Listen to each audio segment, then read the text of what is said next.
Hello and welcome to the first episode of the Detroit Catholic Central Sports Podcast presented by the Podcast Network. I'm your host, Cam Ryan, alongside my partners Owen Reynolds and Noah Petros. Got a lot of good stuff today, so let's get into it.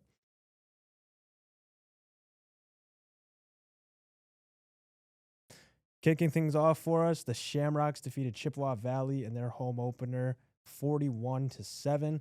They're on the road this week against a conference rival in Toledo Central Catholic, who lost a heartbreaker to Cass Tech 28-27 on Friday. Certainly a big test for the Rocks this Friday. Owen, talk to me. What do they need to do to come out of this one 2-0? Thanks, Cam. This week I think is going to be the first real test for the Shamrock football program this season. And in order to beat this tough Toledo Central Catholic team, the Shamrocks will have to stick to what they do best by running the football and playing great team defense. Last week, the Shamrocks running backs showed how deep they are this season with Cedric Williams, Connor Ryan, and Ryan Jafer. Each of them showed what they could do best. I expect them to perform at this level again this week and, of course, hopefully win this football game for the Shamrocks. Absolutely. Noah, what you got? I think the Shamrocks just have to make sure like they don't get too cocky after their first game. They won last week, but they're playing a much better team now, and they have to learn learn that each game has to be played one at a time, and just because you play good one week doesn't mean that you're gonna play good the next week. So they just have to practice and make sure that they know that they can be beaten any week. Yeah, absolutely. I actually got a chance to talk to Coach Asante before their game against Chippewa Valley on Friday, and he told me that he thought the defense was going to be the key part of their team. And from what I noticed from watching it in the student section is that the offense actually looked the most dominant, though the defense played very well. And I think that that's going to be the key for CC this year is, like Owen, like you said, run the ball. That's what they did so good last year against TCC. They established the run early with Jaden Pyden, and that set up the long ball later in the game. Yep. Also, I think that they shined on offense this year because, Samson Gash going into his senior year, Michigan State commit, and he's been in this offense for a while now, and he's just, him and Duke Banner are just clicking along, Yeah, making that absolutely. connection. Oh, Noah, you got anything else for us? No, You guys got any score predictions? I like CC in this one, 35-27. I think they're going to run the ball very well through the first half. I think one of the biggest questions coming into this year was the O-line. They have 4 new starters on the O-line, and they looked phenomenal against Chippewa Valley. So I think they're just going to beat them in the trenches and then set up the long ball deep in the game. Yeah, I think it's going to be Detroit Catholic Central 24-21 over Toledo Central Catholic. I think it's going to be a little more defensive than what Cam said, but again, same reasons. Catholic Central barely squeaks by. They establish the run. And then eventually they'll sprinkle in some pass plays with Samson Gash, Duke Banna, and the rest of the crew. I think it's gonna be 23-22 Detroit Catholic Central. I think their biggest strength is gonna be the run game, and they have to rely on their defense, which if it holds, they should be able to just barely pull out a win and against Toledo Central Catholic on a walk-off field goal. Absolutely. Speaking of big games, this weekend the Michigan Wolverines traveled to Oklahoma on Saturday. The boys in blue came up with a win over New Mexico in their home opener, 34-17. Bryce Underwood made his debut in his first game since falling to the Shamrocks back in the high school playoffs in November. Both Owen and Noah were at the game last Saturday, so I'll let them break it down for us. Boys, what were your thoughts going into week 2? I think Michigan had a very very good offense last week, but their biggest weakness was probably their defense, and they allowed 17 points, and at times their defense didn't look the best. Their strength was also their running game. three rushing touchdowns. Bryce Underwood with the big block. And when he can run against Oklahoma next week, I feel like it's going to be a bit strength. And on the Oklahoma side, I feel like their biggest strength is their passing game, 400 yards, where Michigan, their strength is more in the more in the rushing game. So it's gonna be a tight battle between the passing and the rushing. Yeah, couldn't agree more. Owen, what you got? Yeah, I think Michigan played a decent, probably solid C game last weekend, but I think they're going to need to step it up this weekend if they want a chance against Oklahoma. My big takeaway was that Bryce Underwood looked pretty calm in his first ever start in college. He went for 251 and a tutty, 21 for 31 passing. And I mean, he ran the offense very well. Also, I think Marlon Klein, the tight end, looked very dominant and big out there with a big catch and tutty. Like Noah said, the run game was good. Justice Haynes, transfer from Alabama, 159 and three touchdowns in his debut as a Wolverine. Very solid. And I think the next week, Bryce is going to need to show that he can stay calm even against a big name school like Oklahoma. So, yeah, I think Michigan's defense also will probably have to step it up, like Noah said, kind of giving up 17 to New Mexico and having a little scare there. I don't think that's good enough to beat Oklahoma next week. So, Yeah, absolutely. One of the things that Michigan prides themselves on is their run game.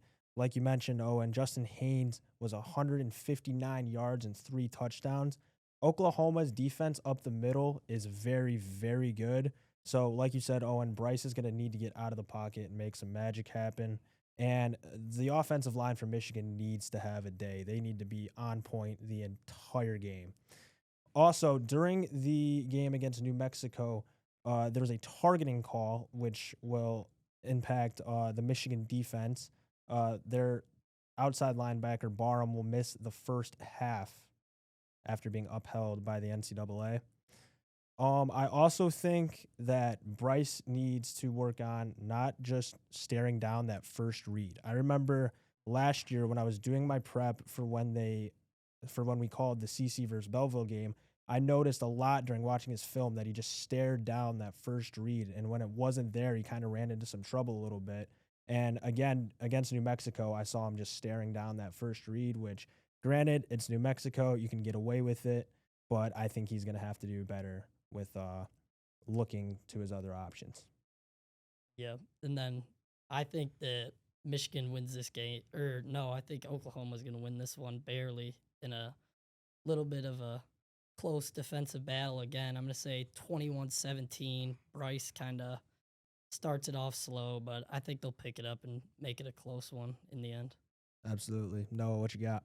I have the same thing as Owen, only I have Michigan winning 28-27. I have it being more of an Oklahoma game in the first half.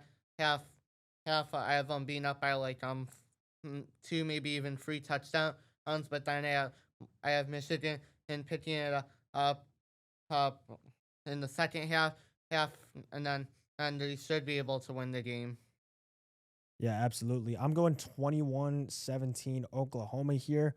I think it's going to be an absolute coin toss. If Michigan establishes the ground game early and they prove that they're going to run the ball and they're going into halftime either down one score or ahead, I think the Wolverines could very well pull away with this one.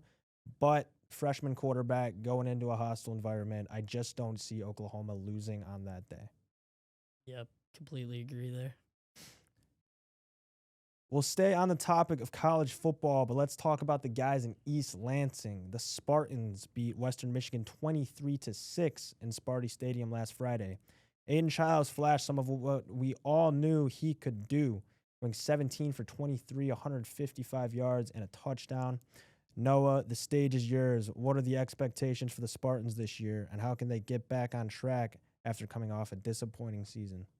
I feel like for the Spartans, their main goal this year is just to make a bowl game. I mean, they played good against Western Michigan, but still, they only scored 23 points. So it looks like more of a dominant game than that.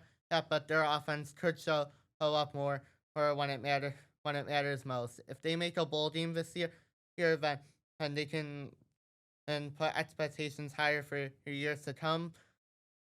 Maybe even making a playoff game in the future. But right now, I feel like their only goal is to make a bowl game and to have Aiden Chiles show out his passing and show out his rushing. Absolutely. Oh, and all you. Yeah, so MSU enters the season with Jonathan Smith, and this is going to be his second year. So last year was his first year at MSU, so I can't really blame them much for going 5-7 last year. 3-6 in the Big Ten. I mean, that's not great. They probably need to get that up if they want to make a bowl game. I think this year the Spartans, like Noah Shed, should just aim for a bowl game and then keep building from there on. I mean, this year they have a pretty easy schedule, and I see them probably going about 6-6 or 7-5, maybe 5-7 if they lose some close Big Ten matchups, which you never know, that could happen.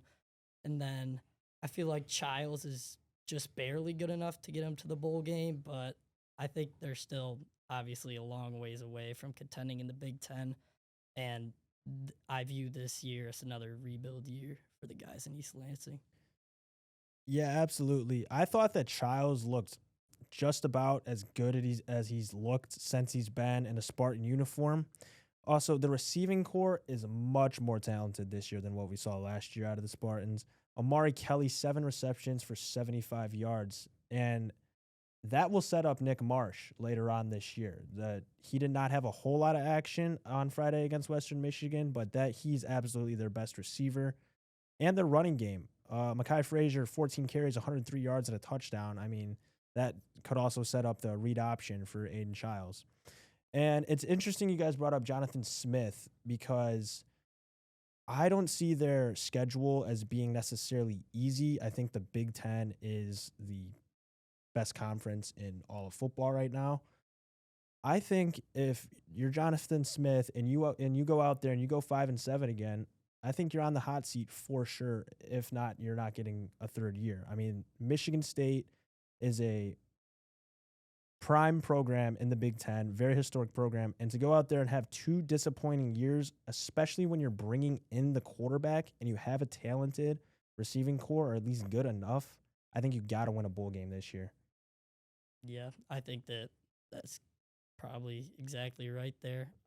Or make a bowl game, rather. Yeah, I just think that it's an easier schedule because I mean they only pulled they didn't pull Oregon or Ohio State, but I mean still, like Yeah. you said, the Big Ten is still every team is tough and it's gonna be a battle to win each and every game.